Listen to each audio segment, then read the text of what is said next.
Em entrevista à revista Época, o filho mais velho do presidente Jair Bolsonaro, Flávio Bolsonaro, comentou que estão dando muita importância ao que o irmão Carlos Bolsonaro fala. Segundo Flávio, o presidente não é um homem pautado pelos filhos, nem mesmo por Carlos. Ele também falou sobre a atuação do irmão nas redes sociais e sobre sua influência no governo. Aqui abro aspas para ele. A decisão é sempre do presidente da República. Ele não ouve só o Carlos, só o Flávio. Ele ouve todo mundo e forma um juízo de valor. Vai falar que Jair Bolsonaro é pautado pelos filhos? Não é. Ele ouve todo mundo e toma as suas decisões com muita tranquilidade. Diferentemente do irmão, Flávio elogiou o vice-presidente general Hamilton Mourão. Vera Magalhães. Pois é, segue aí a disputa no seio da família Bolsonaro, né? Essa rusga entre os dois irmãos, Flávio e Carlos Bolsonaro, é narrada com uma riqueza de detalhes que ajuda a entender muita coisa em como se dão essas relações no perfil a que me referi no início da semana da jornalista Malu Gaspar na revista Piauí.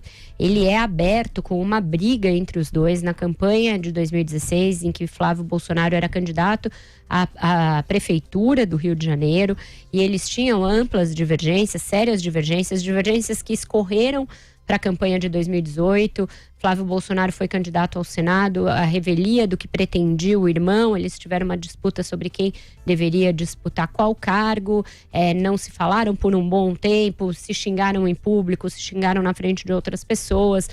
Esse caso Queiroz, que emergiu depois, é colocado por um na conta do outro irmão como um desgaste sobre seu pai. Então existe um bastidor que explica essa frase do Flávio Bolsonaro, frase na qual ele tem razão. Se dá mesmo muito destaque para o que o Carlos Bolsonaro diz, mas não por acaso. O próprio Bolsonaro atribuiu uma parte da sua vitória ao filho, disse que gostaria que ele fosse ministro, que achava que ele fez por merecer ser ministro, já demitiu ministros a partir de campanhas deflagradas pelo filho e por outros próceres aí ideológicos da ala mais olavista do governo. E isso, então, portanto, tem influência, sim, sobre o pensamento do pai, sobre o governo. Carlos Andreasa. O episódio Queiroz, onde está Queiroz, né? O episódio Queiroz atrapalhou muito, né, obviamente, a carreira política do Flávio Bolsonaro.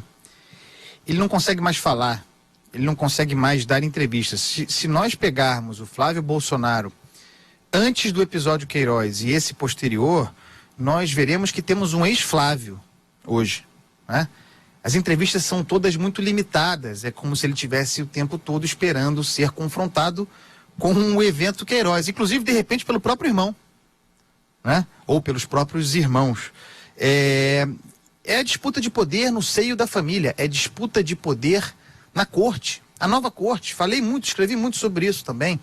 A ascensão de um novo projeto de poder, muito claramente, com 3 filhos políticos, disputa de poder, alianças eventuais entre eles e um projeto de futuro. Todos eles têm. O Flávio tinha. O irmão Carlos se refere a ele como um politicão, que de fato Flávio Bolsonaro talvez seja aquele com, digamos, não é grande, alguma vocação para atividade política. Carlos Bolsonaro não tem nenhuma. Eduardo tem gosto, né? Tem projeto. É aquele que talvez para quem o irmão Carlos trabalhe. Enfim, é uma disputa de poder alimentada pelo pai. O pai estimula essa disputa de poder. A história do bolsonarismo passa por isso. E, a rigor, entre os filhos, aquele que ele mais escuta é o Carlos. Mas não é o Carlos aquele que ele mais escuta, minha gente.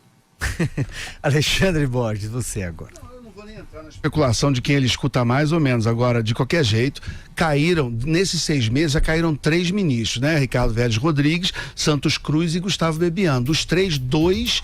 Santos Cruz e Gustavo Bebiano, o Carlos não gostava. Então, se o Carlos não é influente, pelo menos dá um azar desgraçado ele não gostar de você no governo.